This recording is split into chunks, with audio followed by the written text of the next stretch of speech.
குருவே சரணம். அனைவருக்கும் வணக்கம். சில மனிதர்கள் எதை தொட்டாலும் வெற்றி பெறுவதற்குண்டான காரணம் என்ன, அதை பற்றி தான் இன்று பார்க்க போகிறோம். எதை தொட்டாலும் வெற்றி பெறுவதற்கு உண்டான முக்கியமான காரணம் என்ன அப்படின்னா, இந்த மெட்டீரியலிஸ்டிக் லைஃப்பில் அவர்கள் அந்த வெற்றிக்கு உண்டான அதிக அனுபவங்களை பெற்றிருக்கிறார்கள் என்று அர்த்தம். வெற்றி எனும் மாளிகை நிலைத்து நிற்க வேண்டுமென்றால் தோல்வி எனக்கூடிய தூண்களினுடைய எண்ணிக்கை மிக மிக அதிகமாக இருக்க வேண்டும் என்பது போல, வெற்றி நிலைத்து நிற்க வேண்டுமென்றால் அந்த வெற்றிக்கு உண்டான டோரை போய் அவன் திறக்கிறதுக்கு முன்னாடி ஏகப்பட்ட தப்பான டோர்ஸை போய் பார்த்து பல அடிபட்டு மிதிப்பட்டு துன்பப்பட்டு துயரப்பட்டு வெக்கப்பட்டு வேதனைப்பட்டு காஞ்சிப்பட்டு எத்தனை பட்டு இருக்கோ அத்தனை பட்டும் போட்டுங்க, அத்தனையும் பட்டு அவன் அந்த அனுபவத்தை எடுத்து வைத்திருப்பதன் காரணமாக எதை தொட்டாலும் வெற்றி என்கின்ற நிலைக்கு போகிறார்கள். இந்த உலகத்தில் மெட்டீரியலிஸ்டிக்காக ஒரு விஷயத்தை நீங்கள் அணுகும்போது வெறும் அனுபவத்தை வைத்து மட்டும் நாம் வெற்றி பெற்றுவிட முடியாது. அந்த அனுபவம் நமக்கு என்ன சொல்லி கொடுத்தது? ஏதோ ஒரு விஷயத்தை நான் ஆரம்பிக்க போகிறேன், ஏதோ ஒரு தொழில் ஆரம்பிக்க போகிறேன், ஏதோ ஒரு அனுபவத்தை பெற போகிறேன்னா அந்த அனுபவத்திற்கு நான் எடுத்த முயற்சி, அதற்கு நான் போட்ட முதலீடு, அந்த வெற்றிக்கு என்னால் என்ன செய்ய முடியும், என் அனுபவத்தை தாண்டி அந்த வெற்றியை அடைவதற்கு நான் எவ்வளோ செலவு பண்ணணும், நான் எவ்வளோ இன்வெஸ்ட்மெண்ட் பண்ணணும். அப்போது வெற்றி என்பது பொருளாதார சம்பந்தப்பட்ட வாழ்க்கையில் பொருளாதார ரீதியான விஷயங்களை நாம் மேற்கொள்ளும் போது பொருளாதார ரீதியான துணையும் நமக்கு அவசியப்படுகிறது. ஒரு சில கம்யூனிட்டிலலாம் நீங்கள் பார்த்தீங்கன்னா அந்த கம்யூனிட்டி பீப்புள் மட்டும் வளர்கிறதுக்காக ஹெல்ப் அதிகமாக பண்ணுவாங்க. அது நம்ம தப்பு சரிக்குள்ளே இப்போ நான் போகலை, அவங்கக்கிட்ட இருக்கக்கூடிய பாசிட்டிவிட்டியை மட்டும் இப்போ நம்ம எடுத்துப்போம். அந்த அனுபவத்தை சொல்லி கொடுக்கும்போது அந்த அனுபவத்தில் அவன் ட்ராவல் பண்ணும்போது அதுக்குண்டான இன்வெஸ்ட்மெண்ட் தேவைப்படும். அப்போ அந்த இன்வெஸ்ட்மெண்ட் எங்கேருந்து கிடைக்கிது? அவனே கொடுத்து ஹெல்ப் பண்ணுறான். அப்போ அந்த கம்யூனிட்டியில் இருக்கிறவன் அந்த இன்வெஸ்ட்மெண்ட்டையும் கொடுத்து ஹெல்ப் பண்ணும்போது அனுபவமும் கிடச்சிருது, இன்வெஸ்ட்மெண்ட்டும் கிடச்சிருது. அப்போது மேக்சிமம் ஜெயிக்கக்கூடிய வழியை அவன் தெரிந்து வைத்திருப்பதன் காரணமாக அந்த வழியில் போய் டக்குன்னு ஜெயிச்சிட்றாங்க. அப்போ ஒன்ஸ் ஒரு ஃபார்முலா இப்படி தான் இதில் போய் என்னால் ஜெயிக்க முடியுன்றது நான் தெரிஞ்சுக்கிட்டேன்னா, என்னால் ரொம்ப கஷ்டப்பட்டு பெரும் அனுபவத்தை என்னால் ஒரு முறை செய்ய முடிஞ்சு நான் ஜெயிச்சிட்டேன் அப்படின்னா I can do that million times. என்னால் அதை 10 லட்சம் முறை செய்ய முடியும், பல கோடி முறை என்னால் செய்ய முடியும், எத்தனை முறை வேண்டுமானாலும் என்னால் செய்ய முடியும். ஆனால் ஒரு முறை அதை நான் சரியாக செஞ்சு அதில் நான் வெற்றி கண்டிருக்கணும்.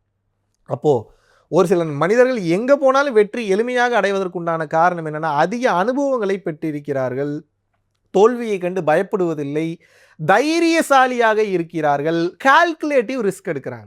அது என்னங்க கால்குலேட்டிவ் ரிஸ்க் அப்படின்னா, இது நான் தோத்தே போகிறனாலும் நான் நிர்ணயிக்கக்கூடிய இந்த வழிகளில் தான் நான் தோற்று போக வாய்ப்பு இருக்குன்னு சொல்லி அந்த வழிகளில் மட்டும்தான் அவங்க தோற்று போவாங்க. அந்த தோற்று போகிறதும் அவர்களை பாதிக்காது.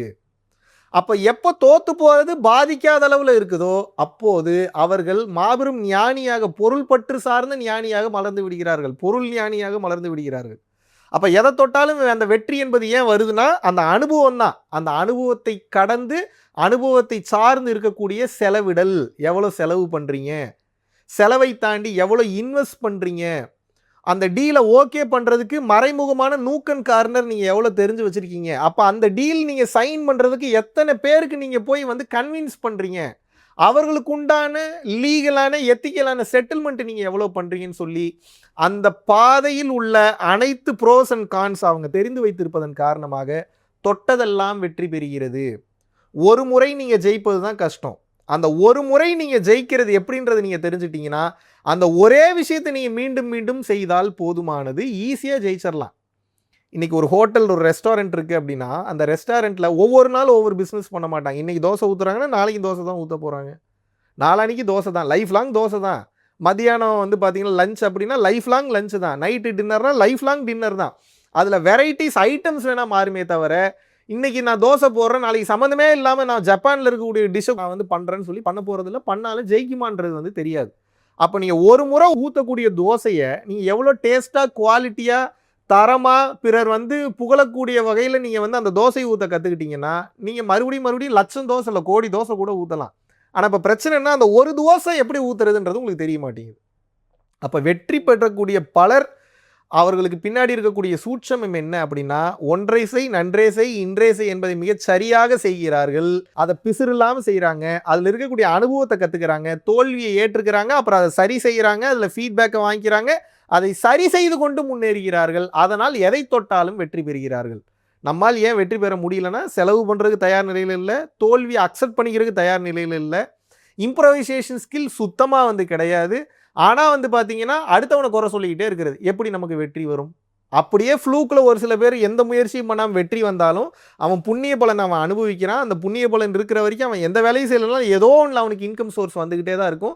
அவன் வாழ்க்கையில் மிகச்சிறந்த வெற்றியெல்லாம் அடைய தான் போகிறான்.